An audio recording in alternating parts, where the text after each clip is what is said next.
गांव के किनारे एक छोटी सी झोपड़ी थी। टूटी हुई छप्पर से हवा अंदर आ जाती थी। अंदर एक आदमी फटे कंबल में लिपटा हुआ करवटें बदल रहा था। वो था रघुवीर, एक गरीब मजदूर, उम्र करीब 30 साल।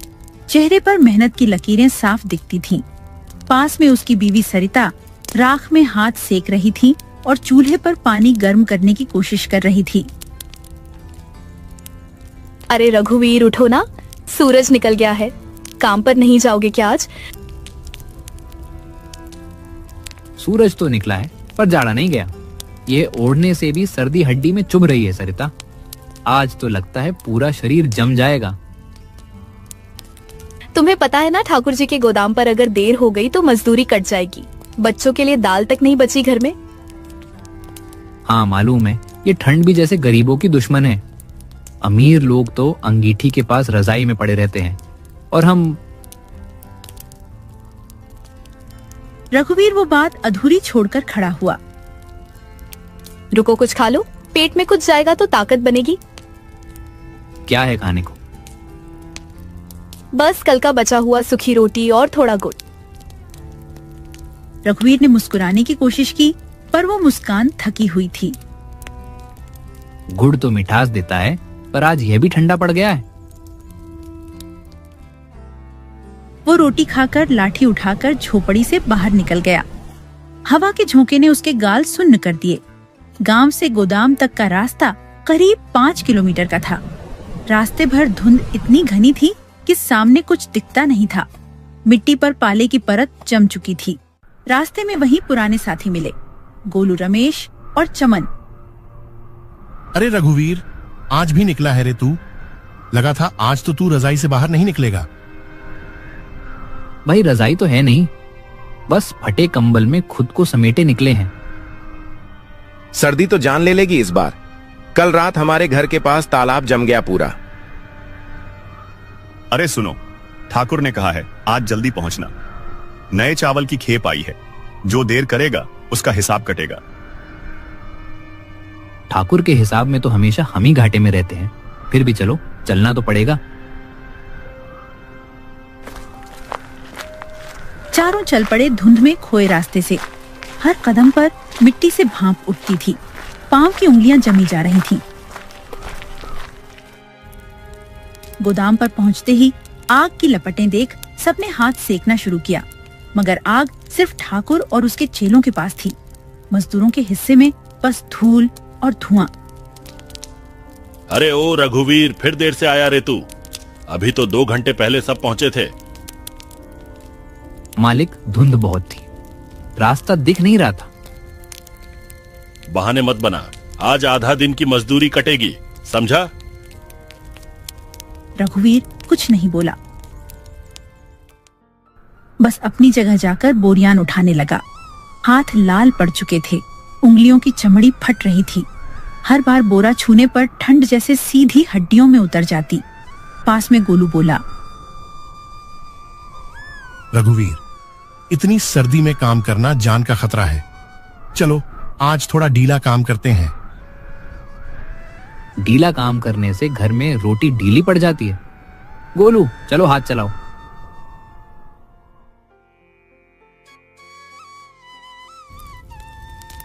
दोपहर तक सूरज थोड़ा निकला, मगर हवा अब भी ठंडी थी।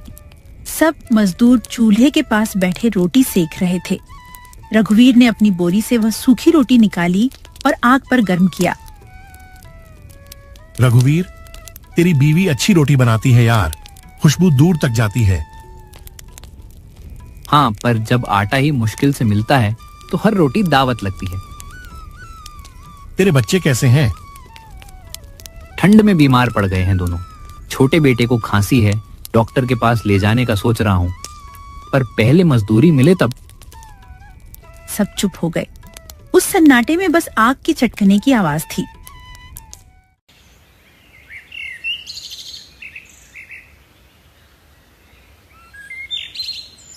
शाम होते ही हवा और तेज हो गई। मजदूर अपने औजार समेटने लगे। ठाकुर पैसे गिन रहा था। आज आधा दिन की मजदूरी 75 रुपए लेना है तो ले जा, वरना कल पूरा दिन काम कर लेना। ठीक है मालिक। उसने पैसे ली और कांपते हाथों से जेब में रख ली। भाई 75 रुपए में क्या होगा? कम से कम चूल्हा तो जल जाएगा। रात का अंधेरा उतर चुका था। रास्ते में ओस की बूंदें अब जमकर बर्फ सी लग रही थीं। रघुवीर धीरे धीरे चलता हुआ घर लौटा। झोपड़ी के अंदर सरिता ने मिट्टी का चूल्हा जलाया हुआ था।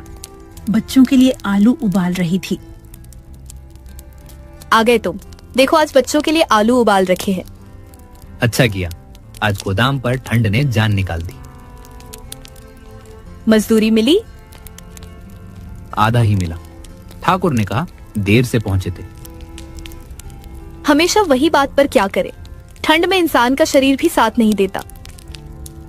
हाँ, लेकिन जब तक सांस है काम तो करना ही पड़ेगा। वो दोनों बच्चों के पास जाकर बैठे। रघुवीर ने अपनी बेटी काव्या के सिर पर हाथ फेरा। बाबू बहुत ठंड लग रही है।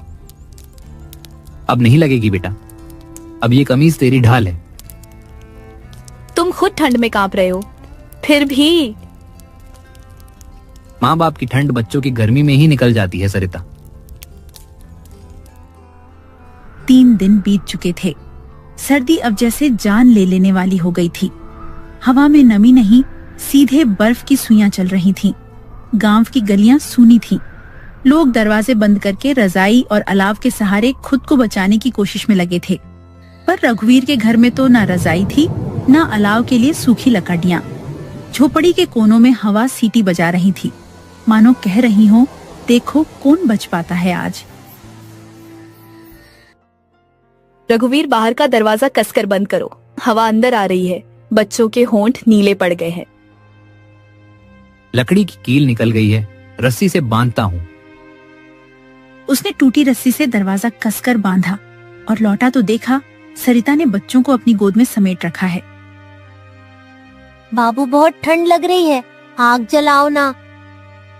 रघुवीर ने चारों ओर देखा। लकड़ी नहीं थी, सिर्फ पुरानी बांस की टोकरियां और कुछ सूखे पत्ते। सरिता, ये टोकरियां ही जलानी पड़ेंगी, नहीं तो बच्चे जम जाएंगे। पर यही टोकरियां तो काम में आती हैं। जीने के लिए पहले सांस चाहिए, बर्तन बाद में काम आएंगे। उसने टोकरियां तोड़ी, चूल्हे में रखी और माचिस जलाई। थोड़ी देर में आग की लौ उठी, पर वो लौ इतनी कमजोर थी कि बस कुछ मिनटों में बुझने लगी।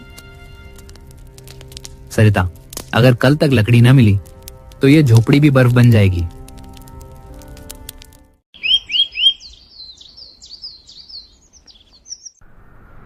अगले दिन सूरज तो निकला, पर उसकी किरणों में भी गर्मी नहीं थी। पूरा गांव जैसे मौत की नींद में था। लोग घरों में बंद थे। खेतों पर अब सफेद बर्फ की परत जम चुकी थी। रघुवीर ने बाहर झांका। हवा में धुंध ऐसे घूम रही थी जैसे किसी भूत का साया हो। कहीं मत जाना आज, ठाकुर का गोदाम भी बंद होगा। सुना है कल रात उसके एक मजदूर की ठंड से मौत हो गई। अगर मैं ना जाऊं तो बच्चों को खाने को क्या दूं सरिता? मौत तो वैसे भी हमारे दरवाजे पर खड़ी है। पर जाओगे तो ठंड तुम्हें भी ले जाएगी। मैं नहीं चाहती तुम्हें खो दूं। रघुवीर चुप रहा और दीवार पर टंगा पुराना गमछा उठाकर सिर में बांधा और चल पद्दा। बाबू जल्दी आना। अगर भगवान ने चाहा तो आज थोड़ा राशन लेकर लौटूंगा बेटा। रास्ता अब किसी बर्फीले जंगल से कम नहीं था। पेड़ों पर ओस नहीं, बल्कि बर्फ की मोटी परत जमी थी। हर कदम पर मिट्टी की जगह फिसलन थी। ऐसी ठंड तो पिछले 20 साल में नहीं देखी। लगता है भगवान भी इस बार परख रहे हैं। गोदाम पर पहुंचते ही देखा सब मजदूर एक जगह इकट्ठा थे, पर काम रुका पड़ा था। आज काम बंद है, माल नहीं आया है। जो आ गए हो जा सकते हो। साहब, कम से कम आधे दिन का पैसा तो दो, ठंड में आए हैं हम। किसने बुलाया था तुम्हें? अपनी मर्जी से आए, अपनी मर्जी से जाओ। सबके चेहरे उतर गए। किसी में ताकत नहीं थी बहस करने की। रघुवीर चुपचाप मुड़ा और वापस चल पड़ा। उसकी उंगलियां सख्त हो चुकी थीं।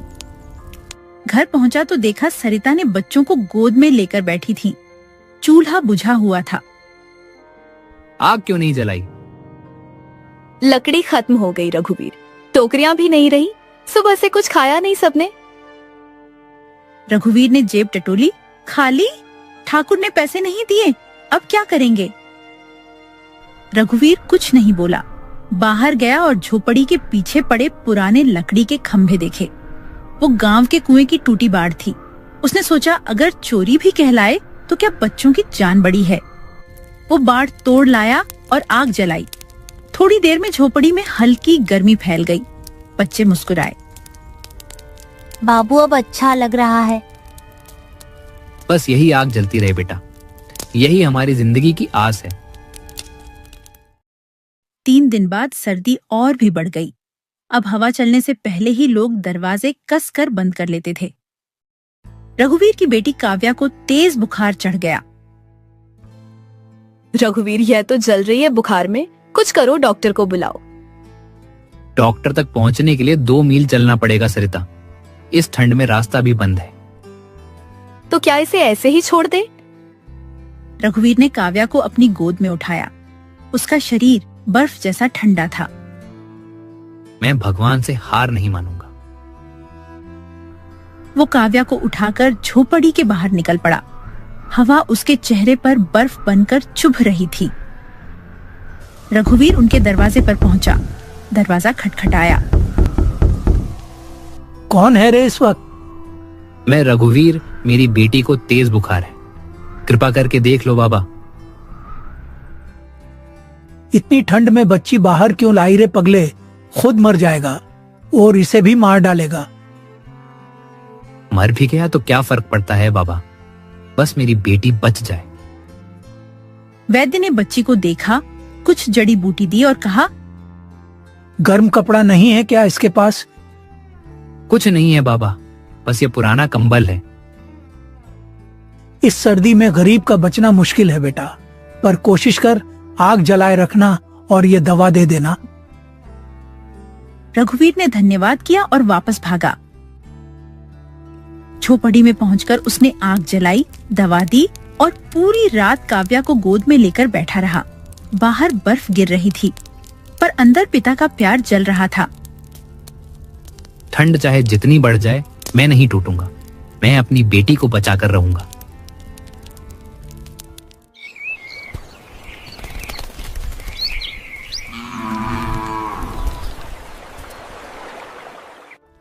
धीरे धीरे सुबह की पहली किरण आई। काव्या का बुखार थोड़ा उतर गया। सरिता की आंखों में आंसू थे। देखा, भगवान ने हमारी सुनी। भगवान नहीं सरिता, यह आग, ये हिम्मत और ये प्यार ही भगवान है। जनवरी का पहला हफ्ता था। सर्दी अब कम नहीं हो रही थी, बल्कि गांव की हर दीवार, हर पेड़ और हर इंसान में बस गई थी। सुबह की धुंध इतनी मोटी थी कि सामने खड़ा आदमी भी गायब दिखता। झोपड़ी के भीतर रघुवीर चुपचाप बैठा था।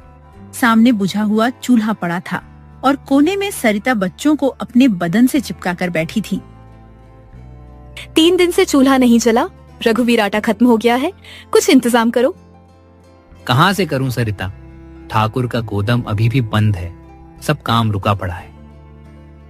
तो क्या आप बच्चों को भूख से मरने देंगे? मरने नहीं दूंगा, पर जिंदा रखने का रास्ता भी तो ठंड ने रोक दिया है। बाहर हवा की आवाज गूंज रही थी, जैसे कोई अदृश्य राक्षस दरवाजे पर दस्तक दे रहा हो।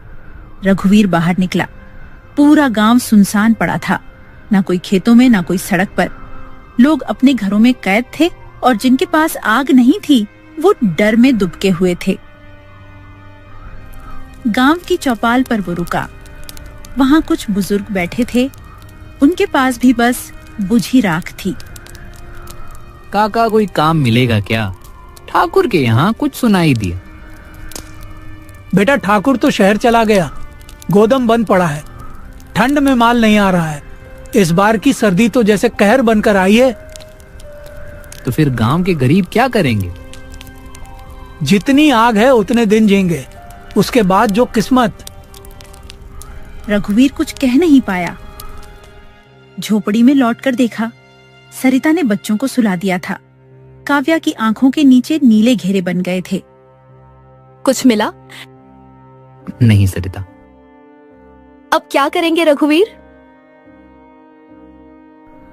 रघुवीर ने बाहर देखा। झोपड़ी के पीछे बर्फ से ढका आम का पेड़ खड़ा था। उसकी डालियों पर कुछ सूखे आम के पत्ते बचे थे। वो उन पत्तों को तोड़ कर लाया, उन्हें आग में जलाया और बोला, जब तक ये पत्ते जलते हैं तब तक हम जिंदा हैं सरिता। कल कुछ ना कुछ रास्ता निकालूंगा।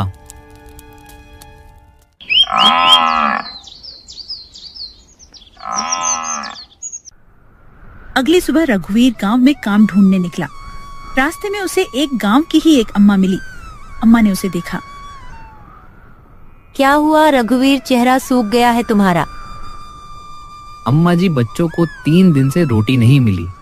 ठंड में काम नहीं, घर में अनाज नहीं, कुछ हो सके तो मदद कर दो। अम्मा चुप रही, फिर थोड़ा चावल, गुड़ और लकड़ी लाकर बोली, ले बेटा, थोड़ा ही है पर शायद रात निकाल जाए। आपको जरूर भगवान ने भेजा है अम्मा जी। आज सच में भगवान दिख गए मुझे।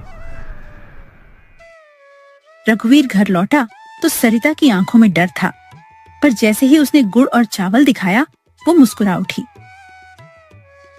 रघुवीर, तुमने कर दिखाया। आज बच्चों को गर्म दलिया मिलेगा।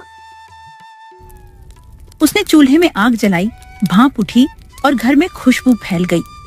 6 उठ गए और छोटी काव्या ने पहली बार मुस्कुराते हुए कहा, माँ, आज तो रसोई में धुआं है, लगता है हम जिंदा हैं। जब तक यह धुआं उठता रहेगा हम किसी ठंड से नहीं हारेंगे। पर यह खुशी ज्यादा देर नहीं टिक सकी। 3 दिन बाद फिर ठंडी हवाओं का तूफान उठा। रात में बर्फीली हवा ने झोपड़ी के एक हिस्से को उड़ा दिया। रघुवीर, दीवार गिर गई। रघुवीर ने बच्चों को पीछे किया और चिल्लाया, कोई रस्सी दो, कोई बांध दो इसे। उसने पुराना कपड़ा फाड़कर दीवार की दरार बंद की। बाबू, अब तो आग भी नहीं बची। हम ही आग हैं बेटा। जब तक हम जल रहे हैं ठंड हमें नहीं बुझा सकती। वो बात जैसे खुद को भी हिम्मत दे रही थी। रात के सन्नाटे में सब सो गए। रघुवीर जाग रहा था। वो आग के पास बैठा राख को कुरेदता रहा ताकि थोड़ी गर्मी बनी रहे। वो सोच रहा था, एक दिन आएगा जब ठंड जाएगी, सूरज लौटेगा, खेत फिर से हरे होंगे, पर क्या हम तब तक टिक पाएंगे? उसकी आंखें बंद होने लगीं। बाहर आसमान में बादल हटे और चांदनी बर्फ पर चमक उठी। धीरे धीरे रघुवीर के होठों पर एक हल्की मुस्कान आई। सुबह जरूर आएगी, बस एक रात और।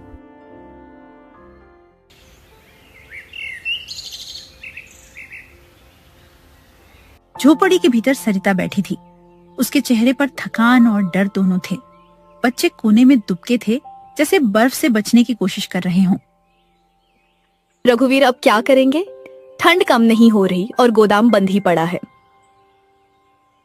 रघुवीर चुपचाप बैठा था, आंखें नीचे झुकी। कुछ देर बाद बोला, सरिता, अब इंतजार नहीं कर सकता।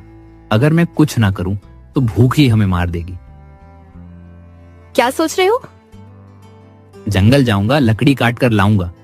अगर ठाकुर का गोदाम बंद है तो क्यों ना खुद का चूल्हा जलाऊं और दूसरों का भी। पगले हो गए हो क्या? इतनी ठंड में जंगल जाना मौत को बुलाना है। मौत से पहले कोशिश करना गुनाह नहीं होता सरिता। अब डरने का वक्त नहीं, जीने का वक्त है। उसने फटी हुई कमीज पर पुराना कोट डाला, लाठी उठाई और जंगल की ओर निकल पड़ा। जंगल गांव से करीब 2 कोस दूर था। रास्ता बर्फ से ढका हुआ था। पेड़ों की डालियां झुक चुकी थीं और हवा की हर लहर जैसे चाकू सी लग रही थी। रघुवीर के कदम डगमगा रहे थे, लेकिन उसके इरादे मजबूत थे। हर पेड़ को देखकर वो सोचता, यही वो आग है जो मेरे घर को बचा सकती है। जब जिंदगी ठंडी पड़ जाए तो आदमी को खुद आग बनना पड़ता है। वो एक सूखे पेड़ के पास पहुंचा, कुल्हाड़ी उठाई और लकड़ी काटने लगा। हाथ सुन्न हो चुके थे, मगर वो रुकता नहीं था। कई घंटे बीत गए। उसने लकड़ियों का छोटा सा गट्ठर तैयार किया और उसे कंधे पर रख लिया। रास्ते में कई बार फिसला गिरा, मगर उठा, क्योंकि अब उसे सिर्फ जीना था। शाम होते होते वो गांव लौटा। लोगों ने देखा रघुवीर के कंधे पर लकड़ी का गट्ठर है। अरे रघुवीर, तू जंगल गया था, इस जाड़े में जिंदा लौट आया। ये भी चमत्कार है बेटा। काका, अब ठंड से डर नहीं लगता, डर तो भूख से था। वो लकड़ियां घर लाया, आग जलाई और पहली बार उसकी झोपड़ी में गर्मी महसूस हुई। सरिता और बच्चे आग के पास बैठे, चेहरों पर राहत की चमक थी। आज तो पहली बार गर्मी लग रही है रघुवीर, तुम सच में बाजीगर हो। बाजी नहीं, जिंदगी की बाजी थी सरिता, चितनातना ही था।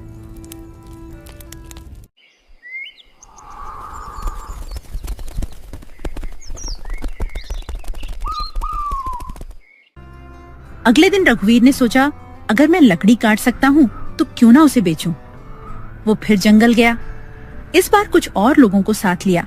गोलू, चमन और रमेश, सबने मिलकर सूखी लकड़ियां काटी और गांव में बेचने लगे। धीरे धीरे गांव के लोग भी उससे लकड़ी खरीदने लगे। रघुवीर के झोपड़ी के बाहर अब रोज धुआं उठने लगा। चूल्हे का धुआं, जिंदगी का निशान। रघुवीर भाई, तू तो ठंड का राजा बन गया रे। नहीं गोलू, बस ठंड को हराना सीख गया हूँ। फरवरी के शुरुआती दिन थे। अब हवा में थोड़ी नरमी आने लगी थी। खेतों की मिट्टी फिर से सांस लेने लगी थी। गांव में लोग बाहर निकलने लगे। बच्चे फिर से खेलते दिखने लगे। ठंड की कठोर परत अब धीरे धीरे पिघल रही थी। रघुवीर अपनी झोपड़ी के बाहर बैठा था, बच्चों को हंसते हुए देख रहा था। सरिता पास आकर बोली, देखो ठंड आखिर चली गई रघुवीर, तुम्हारी मेहनत ने हमें बचा लिया। ठंड तो हर साल आएगी सरिता, पर अब डर नहीं लगेगा जब तक हाथों में ताकत है और दिल में हिम्मत। कोई सर्दी हमें नहीं रोक सकती। रामपुर एक बेहद खूबसूरत और खुशहाल गांव था, जिसकी प्राकृतिक सुंदरता देखते ही बनती थी। हरे भरे खेत, नीले आसमान और चारों ओर फैली हरियाली। गांव के लोग आपस में प्रेम और अपनापन से रहते थे। हर सुख दुख में एक दूसरे का साथ निभाते थे। इसी शांत और सुकून भरे गांव में किशन अपनी पत्नी और 5 साल की प्यारी बेटी के साथ रहता था। किशन मेहनती किसान था। दिन रात खेतों में काम करता ताकि अपने परिवार का जीवन स्नेह और सादगी से चलता रहे। अरे वो राधा खाने की पोटली तैयार हुई कि नहीं? देर हो रही है, बैलों को भी खोलना है अभी। बस आ रही हूँ जी, जरा रोटी उतार रही थी। पेठे की सब्जी बनाई है आपकी पसंद की।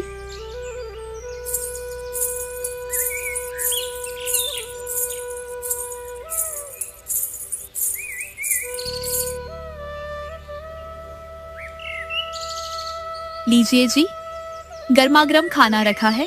रास्ते में ठंडा हो जाएगा पर स्वाद बना रहेगा। अरे भाई, तुम्हारे हाथ की बनी पेठे तो जैसे अमृत लगती है, बिना खाए मन नहीं भरता।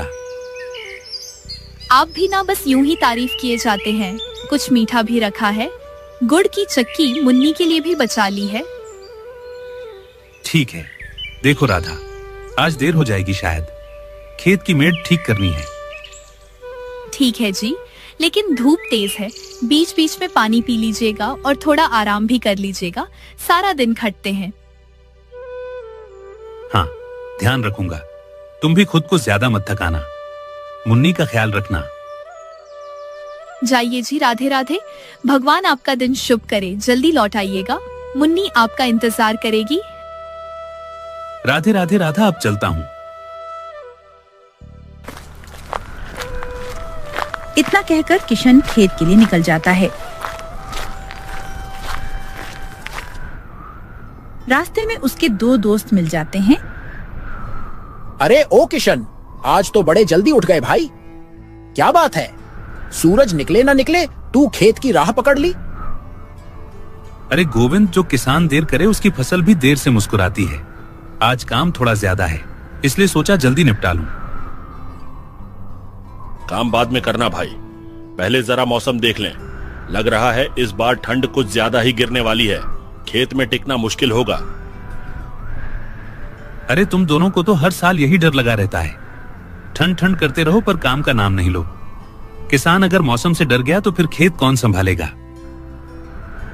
हाँ भाई, तू तो बड़ा बहादुर किसान है। कल जब बर्फ जैसी हवा चलेगी तब देखेंगे तेरी यह बहादुरी कहाँ जाती है। हवा चले या तूफान, खेत तो अपना है और अपनी मिट्टी से डर कैसा। ठंड को भी आदत डालनी पड़ेगी किशन से। ठीक है भाई, जो होगा देखा जाएगा, पर जब ठंड सच में चढ़ेगी ना तब हमारी बात याद आएगी। तुम दोनों बस बातों में दिन निकालो, मैं चलता हूं, खेत बुला रहा है। देर कर दी तो बैल भी नाराज हो जाएंगे। इतना बोलकर किशन खेत की ओर निकल जाता है।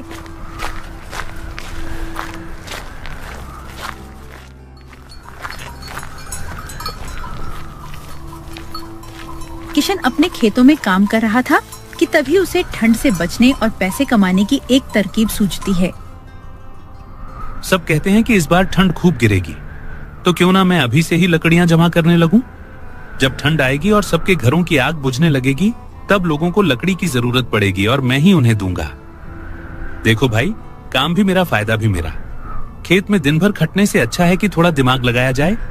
अगर आज से शुरू कर दूं तो महीने भर में इतना इकट्ठा कर लूंगा कि गांव का हर घर मुझसे ही लकड़ी खरीदेगा। राधा भी खुश हो जाएगी।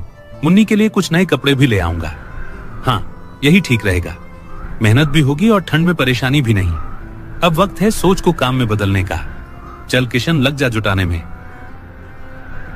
इतना सोचकर किशन अपने घर की ओर चल देता है।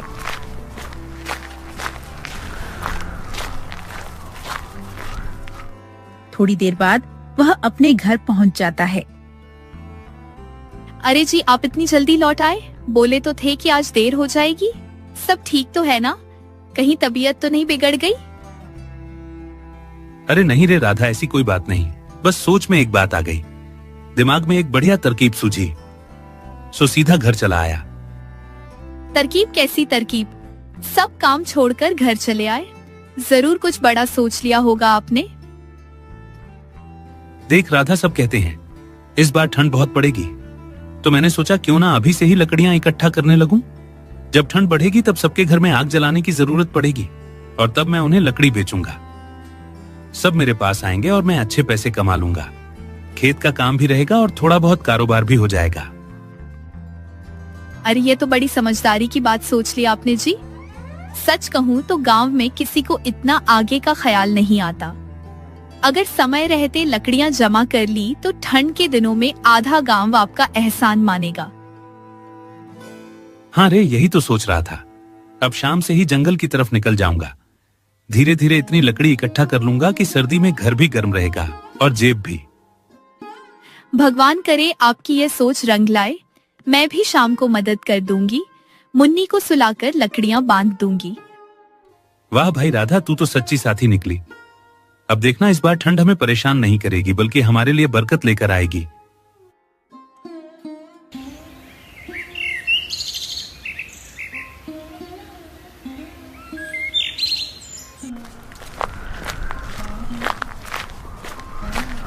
फिर शाम के वक्त किशन जंगल की तरफ लकड़ियां काटने निकल जाता है। कुछ दूर चलते हैं उसे एक जगह पर बहुत सारे सूखे पेड़ दिखाई देते हैं। वाह रे भगवान, आज तो किस्मत खुल गई। इतने सारे सूखे पेड़ और मैं सोचता था कि लकड़ियां जुटाने में हफ्तों लगेंगे। यहाँ तो आधा काम तो आज ही हो जाएगा। चल किशन, अब देर ना कर। जितनी जल्दी लकड़ियां काटेगा उतनी जल्दी घर में गर्मी आएगी और जेब में पैसे।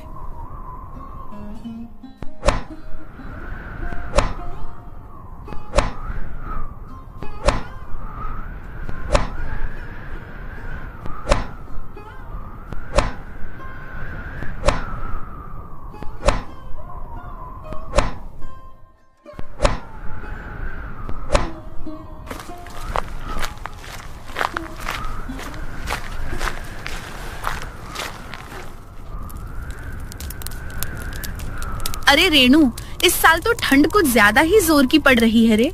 सुबह सुबह अंगुलियां तक शून्य हो जाती हैं। चूल्हा भी जैसे आग नहीं पकड़ता, सब लकड़ियां गीली पड़ी हैं। हाँ भौजी, सही कह रही हो।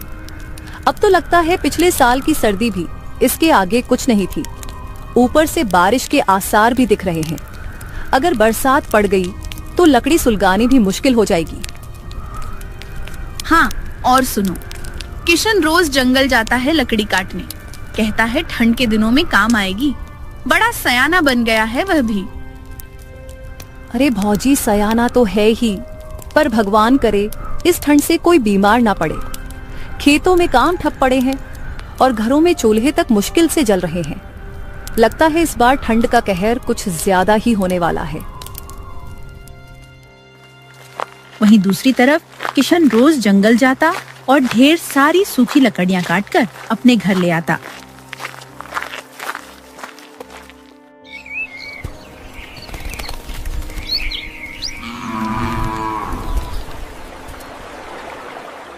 एक सुबह जब किशन जंगल में लकड़ियां काटने जा रहा था, तब रास्ते में उसे फिर से गोविंद और राजू मिल जाते हैं। अरे ओ किशन, जरा यह तो बता, तू रोज रोज जंगल में लकड़ी काटने क्यों चला जाता है? अब तो तेरे घर के आंगन में ही लकड़ी के ढेर लग गए होंगे। कहीं कोई नया काम शुरू करने का सोच रहा है क्या? या फिर कोई राज छुपा रहा है हमसे? सही कहा गोविंद, हमने तो कभी किसी को इतना मेहनती नहीं देखा। सुबह होते ही कुल्हाड़ी लेकर निकल जाता है, शाम को गट्ठर लादे लौटता है। अब तो पूरा जंगल तेरी कुल्हाड़ी की आवाज पहचान गया होगा। बोल ना भाई, क्या कर रहा है तू? इतनी लकड़ी आखिर काम कहां आएगी? अरे रे, तुम दोनों भी ना कुछ बड़ा नहीं। बस राधा ने कहा था कि इस बार ठंड ज्यादा पड़ेगी तो सोचा थोड़ा ज्यादा जमा कर लूं। अपने घर का चूल्हा तो जलता रहे ना भाई। फिर गांव के कुछ बूढ़े लोग भी हैं जो ठंड में लकड़ी नहीं काट पाते, उन्हीं के लिए थोड़ा बहुत साथ ले आता हूं। और फिर सच्ची बात तो यह है कि जंगल में रहकर मन को भी सुकून मिलता है। हवा ठंडी है, पेड़ों की खुशबू है, क्या मजा है। अब तुम लोग मत समझो कि किशन कोई व्यापारी बन गया है। बस यूं समझ लो, अपने मन और मौसम दोनों को खुश रखने का तरीका है मेरा। किशन की बातें उन दोनों को अजीब लगी, लेकिन दोनों ने उतना ध्यान नहीं दिया। कुछ दिन ऐसे ही बीत गए। किशन रोज जंगल जाता और ढेर सारी लकड़ियां काटकर अपने घर ले आता। धीरे धीरे उसने अपने घर में लकड़ियों का भंडार जमा कर लिया था। अब गांव में ठंड बहुत ज्यादा बढ़ चुकी थी।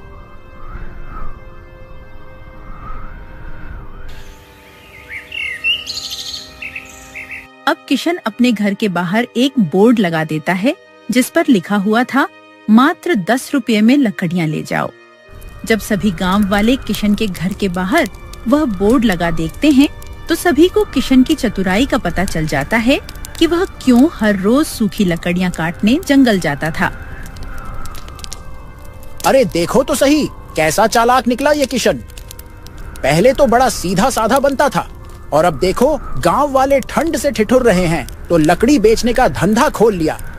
शर्म भी नहीं आई इसे, अपने ही लोगों से पैसे ले रहा है।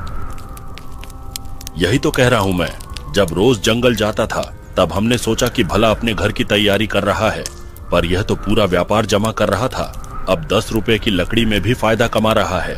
हम जैसे गरीबों की ठंड को अपने जेब का माल बना दिया इसने। भाई, जिसे अपने पेट की पड़ी हो वह दूसरों की ठिठुरन क्या समझेगा? इतना लालच भी ठीक नहीं होता। सब गांव वाले एक दूसरे की मदद करते हैं और यह किशन तो जैसे गांव से ऊपर हो गया। कल तक साथ में बैठकर बातें करता था और आज पैसे लेकर लकड़ी देगा। हे भगवान, क्या जमाना आ गया। अरे अब बस बहुत हुआ। वो किशन क्या अकेला आदमी है जो जंगल जाकर लकड़ी लाता है? हम भी जाएंगे, कल सुबह सुबह काट लाएंगे। ढेर सारी लकड़ियां देखा जाएगा। अब किसी के आगे हाथ नहीं फैलाना पड़ेगा। सही कहा रे भीमा, जब वह जा सकता है तो हम क्यों नहीं? जंगल किसी के बाप की जमीन थोड़े हैं। सब जाकर काट लाओ। लकड़ी सर्दी सबको लगती है तो मेहनत भी सबको करनी चाहिए। अब कोई किशन का मुंह नहीं देखेगा। यह बात जब किशन को पता चलती है तो वह चिंता में पड़ जाता है, क्योंकि अगर गांव वाले भी अपनी लकड़ियां जंगल से काट लेंगे तो उसका व्यापार सफल नहीं हो पाएगा। अरे राधा, सुनकर बड़ा तगड़ा झटका लगा। अगर सब लोग जंगल जाकर लकड़ियां काट लेंगे तो मेरा जो मेहनत का सारा फल बैठ जाएगा। ये जो छोटा सा धंधा लगा रखा है वही तो इस ठंड में हमारी कमी पूरी कर रहा था। अब क्या करूं? लोग गुस्से में हैं। कल सुबह ही निकलने का बोल रहे हैं। फिर तो एक ही दुआ करेंगे, काश बारिश हो जाए। अगर अच्छे से बरसात पड़ गई तो लोग जंगल जाने की हिम्मत नहीं करेंगे। रास्ते की कीचड़ और मिट्टी गीली हो जाएगी, लकड़ियां भी गीली हो जाएंगी और तुम्हारा काम बना रहेगा।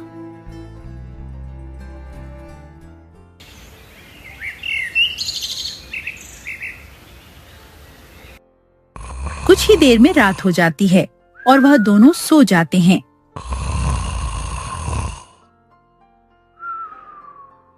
आधी रात को आसमान में काले बादल छा जाते हैं और जोरों की हवा के साथ बारिश होने लगती है। बारिश होने के साथ साथ ठंड भी बहुत ज्यादा बढ़ जाती है। रात भर इतनी ज्यादा बारिश हो जाने के बाद अब जंगल के सारे पेड़ गीले हो जाते हैं, जिससे कि एक भी सूखी लकड़ियां नहीं बचती। सुबह होते होते बारिश बंद हो जाती है।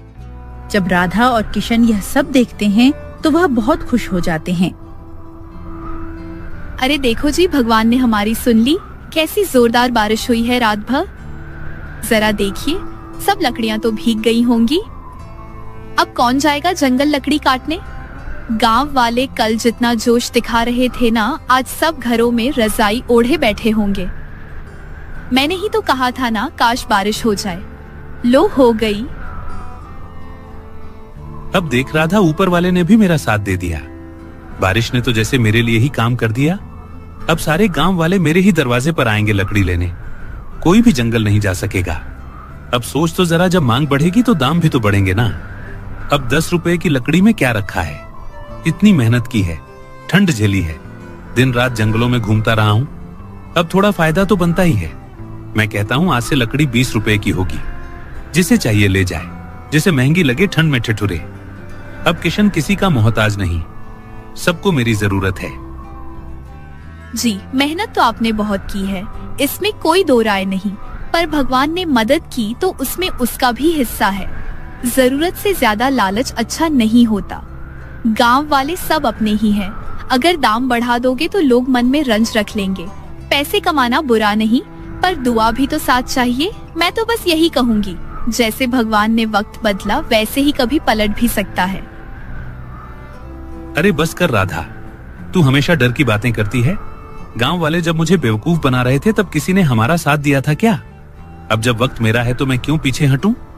जो मेहनत मैंने की है उसका फल भी तो मैं ही खाऊं। 10 रुपए बहुत कम है। अब 20 रुपए दूंगा और जो चाहे वह ले जाए।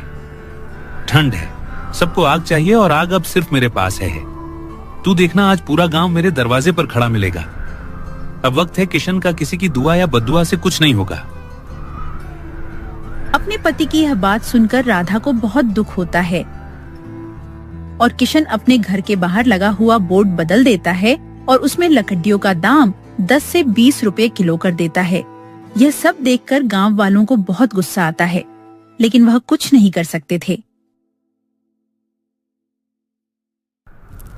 अरे सुनरी, देख उस किशन को, कल तक कितना सीधा साधा था, अब देख कैसी अकड़ में आ गया है। लकड़ी 10 से 20 रुपए की कर दी। हम जैसी गरीब औरतें अब क्या करें? ठंड से बच्चे कांप रहे हैं और उसे बस पैसे की पड़ी है। हरी, अब तो भगवान ही बचाए। सुना है रात भर लकड़ियां भी भीग गई हैं जंगल में। अब कोई काट नहीं सकता। सबको मजबूर होना पड़ेगा उसी किशन से लेने। लेकिन याद रखना, ऐसी कमाई कभी टिकती नहीं। जो दूसरों के दुख में अपना सुख ढूंढे, उसके घर की आग खुद बुझ जाती है। सही बोल रही हैं दोनों। देखो कैसे गर्व में अंधा हो गया है वो। हमने समझाया था कि जरूरत से ज्यादा लालच मत कर, पर नहीं। अब देखना ऊपर वाला कैसे हिसाब बराबर करेगा। जो आग वह बेच रहा है ना, वही किसी दिन उसके अपने घर को जला देगी। सच में अब तो गांव के लोग बस मन ही मन कोस रहे हैं उसे। पर ठंड इतनी बढ़ गई है कि कोई बोल भी नहीं सकता। मजबूरी आदमी को कितना छोटा कर देती है। फिर सभी गांव वाले मायूस और लाचार होकर बची खुची लकड़ी से ही आग तापते हैं। किशन का लकड़ियों का व्यापार बहुत अच्छा चल रहा था। सारे गांव वाले उसी से ही लकड़ी खरीद रहे थे, जिससे उसकी अच्छी आमदनी हो रही थी। किशन के पास धन के साथ साथ घमंड भी बढ़ता जा रहा था।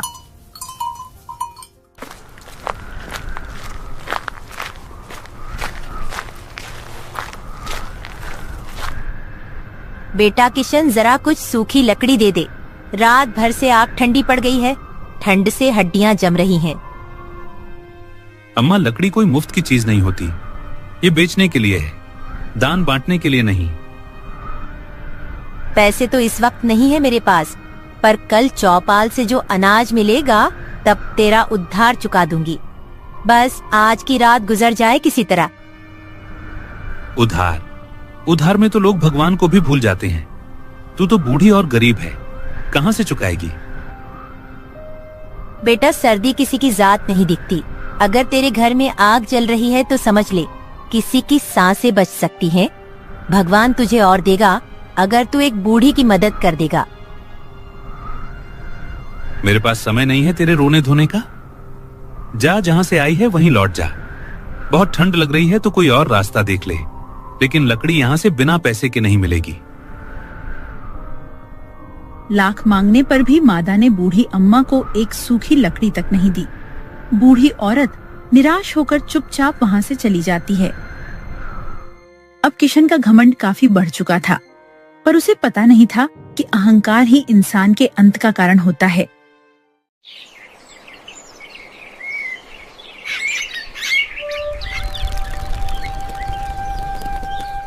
एक दिन किशन को अपने काम के सिलसिले में कहीं बाहर जाना था। तभी वह सख्त भाव से राधा से कहता है, सुन राधा, मैं आज शहर जा रहा हूँ। कुछ बड़े सौदे करने हैं। जब तक मैं लौटूं किसी को भी लकड़ी मत देना, चाहे वह बूढ़ी अम्मा ही क्यों ना हो। अब यह दान पुण्य का नहीं, व्यापार का वक्त है। जिसने दाम दिए वही लकड़ी ले जाएगा। किशन जी, मैं जानती हूँ कि आपने मेहनत से यह सब कमाया है, पर दूसरों की तकलीफ देखकर पत्थर दिल नहीं होना चाहिए। वो बूढ़ी अम्मा ठंड से कांप रही थी, तन पर ओढ़ने को चादर तक नहीं थी। जरा सी लकड़ी दे देते तो आपका कुछ नहीं जाता, उल्टे पुण्य ही मिलता।